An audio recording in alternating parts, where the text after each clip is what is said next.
maison organisée, c'est une maman apaisée. Une maison organisée, c'est un papa productif. Voici l'outil que je te propose pour transformer ton chaos familial en harmonie, pour moins de stress, plus de moments précieux en famille. Bienvenue dans la présentation officielle du Puiscanat Family Planner. C'est un planeur non daté qui te permet de planifier toutes les activités liées à l'organisation de ta maison pendant 6 mois. Ce Family Planner contient plusieurs rubriques qui touchent à l'organisation de la maison, l'organisation des activités des enfants, l'organisation du menu, le ménage, les anniversaires, les fêtes de fin d'année et tout ce qu'il faut pour vraiment t'aider à prendre le contrôle de chaque aspect de l'organisation de ta maison. Donc, on commence d'abord par tout ce qui est contact d'urgence parce que très souvent, c'est un détail qu'on oublie, le contact du menuisier, le contact du peintre, le contact du plombier. Il y a souvent de petites choses qui peuvent arriver. Papa injoignable, maman injoignable. Voici l'espace pour vraiment noter tout ce qu'il y a comme contact important dans la maison.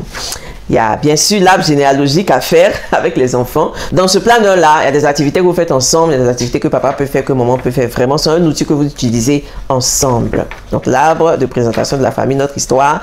Qui sommes-nous? Donc, chaque membre de sa famille va faire ici sa petite présentation stylée. Voilà, donc il y a quand même assez de place pour tout le monde.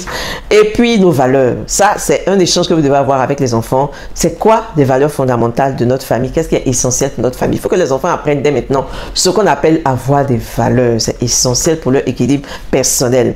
Où en sommes-nous? On va essayer de s'évaluer ensemble en famille. Ça, c'est quelque chose que vous devez faire au cours d'une réunion familiale. Vous évaluez où on en est par rapport à nos défis, nos réussites dans chaque domaine, la santé, la vie spirituelle, l'éducation et tout ça. En tout cas, c'est un échange ici à avoir en famille.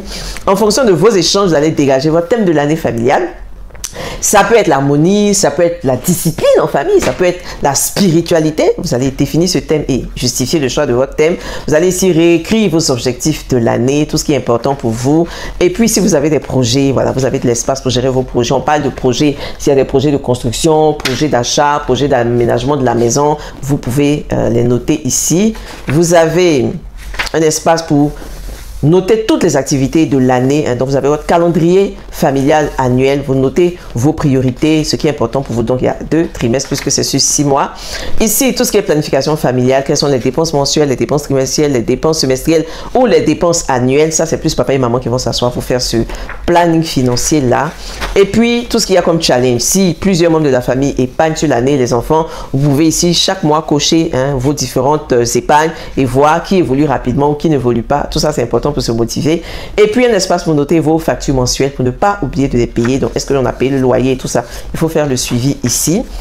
Ensuite, tout ce qui est relatif à la rentrée scolaire, les informations sur l'école des enfants, parce que souvent on oublie, et c'est quand on est dans des urgences qu'on cherche le numéro de la maîtresse, le numéro du directeur, tout ça, il faut que ça soit déjà noté dans un coin, et ça, c'est très important pour s'organiser. Et puis, les emplois du temps scolaire des enfants, voilà. Donc, il y a 1, 2, 3, 4, 5, 6, 7, 8 places pour noter les emplois du temps scolaire des enfants.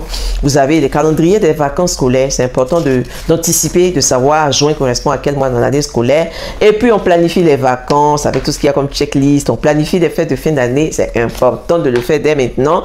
On célèbre les anniversaires. Donc, ça sont des pages que vous allez remplir au fil du temps. Donc là, vous remplissez en fonction des différents anniversaires. Moi, j'ai un anniversaire à la fin de ce mois. Donc, je vais organiser ça dans cette page-là, les dates, les cadeaux, les menus et tout ça. C'est important. Donc, il y a suffisamment de place pour tous les enfants de la famille. Et puis, tout ce qu'il y a comme planification au niveau du ménage. Donc, je vous ai donné des idées prédéfinies de choses que vous pouvez faire par zone de la maison pour pouvoir faciliter votre nettoyage et rendre votre maison propre. Vous avez également des listes d'idées de courses mensuelles. Donc, je n'ai pas tout rempli parce que c'est sûr que tout le monde ne vit pas en Afrique. Donc, j'ai laissé aussi de la place. Mais en tout cas, c'est important d'avoir cette liste basique là. Comme ça, tous les mois, vous ne faites que regarder et reporter ça dans le mois pour faire vos courses facilement. Alors, au niveau de la maison, qu'est-ce qu'on fait tous les jours? Qu'est-ce qu'on fait chaque semaine? Qu'est-ce qu'on fait chaque 2 semaines aussi? Vous le notez. Là aussi, je vais donner des activités pour organiser votre maison en fonction des différents mois. Et puis, tout ce qu'il y a comme désencombrement. Moi, je vais faire mon désencombrement du dernier trimestre. Voilà, du dernier trimestre. Donc là, j'aurai besoin de cette fiche de désencombrement. On se pose des questions par rapport à chaque article et tout ça. Et on choisit ce qu'on va faire sortir. Vous avez aussi un challenge. Lisons 12 livres en famille. C'est important de lire avec les enfants. Donc, vous avez l'occasion de noter les différents livres et d'écrire tout ce que vous retenez. Faire un petit résumé de chaque lecture. Et puis, on a pensé aussi à la vie spirituelle. Donc, ici, vous avez votre prayer board tous les sujets de prière de la famille. Moi, j'ai un examen cette année, c'est clair qui sera dans mes sujets de prière. Et puis là, traquez vos temps de prière en famille, c'est important. Donc, chaque mois, vous cochez, vous mettez une croix, mais vous mettez une couleur quand justement le temps de prière a été respecté. Donc, vous l'avez pour 6 mois en fonction de quand vous commencez à utiliser le planeur. Et puis, les notes aussi qui sont importantes par rapport à ça. Et puis évidemment, le tableau de visualisation pour visualiser ce que vous attendez, ce que vous espérez de votre famille en cette année. Et puis il y a toujours des pages de notes personnelles, des pages de citations pour vous booster, vous motiver. Donc voilà à quoi ressemble une page de planification pour un mois dans le Family Planner. Donc ici, vous allez noter toutes les activités liées à votre famille. Vous allez noter vos objectifs, noter le menu du mois. Vous allez faire le planning de ménage. Qu'est-ce qu'on doit faire ce mois? Qu'est-ce qu'il est important de faire ce mois en fonction des zones de la maison? Vous allez le noter ici. Vous allez également organiser vos courses, donc tout ce qui est articles disponibles et les articles à acheter. Comme ça, le mois prochain, vous savez ce qui manque, ce qui reste à acheter. Et c'est important pour s'organiser. Au lieu de faire ça sur des bouts de papier, des stickers, vous avez tout au même endroit.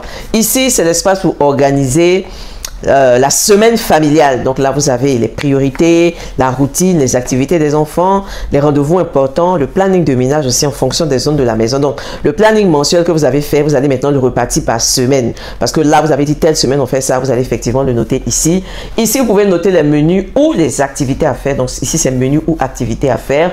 Donc, le menu, vous pouvez le noter, par exemple, sur une à 2 lignes, et puis en bas vous mettez des activités à faire pour la journée. En tout cas, ce qui est important, to-do list par rapport aux activités, vos challenges en famille, et puis évidemment le bilan hebdomadaire. Donc vous l'avez pour 5 semaines. On a préparé 5 semaines, donc c'est sûr que tous les mois ne font pas forcément 5 semaines, donc vous allez adapter. L'une des pages qui me fascine dans ce Family Planner, c'est évidemment le suivi des dépenses hebdomadaires. Donc chaque jour vous allez noter ce qui entre et vous allez noter vos dépenses également. Qu'est-ce que vous dépensez pour la maison, les goûters, les transports? C'est important de le noter parce que ça vous permet de maîtriser votre budget familial. On ne peut pas maîtriser quelque chose sur lequel on n'a pas de données. Vous faites le bilan en famille. Donc là, c'est un bilan mensuel. Voilà, donc bilan, notre objectif était qu'est-ce qui n'a pas fonctionné, nos prochaines étapes, ce qu'on en tire comme leçon, et puis le bilan financier. Donc voilà, c'est ainsi pendant 6 mois, vous planifiez, organisez toutes les activités liées à votre famille. Et puis à la fin du document, on vous a mis 100 idées d'activités à faire avec les enfants. Voilà, voilà. Et puis sur cette page finale là, vous pouvez faire le bilan de tout ce que ce Family Planner vous a aidé à faire pour votre famille. Voilà ainsi présenté le Priscanat Family Planner. Il est à 10 000 francs et il est disponible sur notre boutique priscanat.com/shop. N'hésitez pas à passer vos commandes dès aujourd'hui.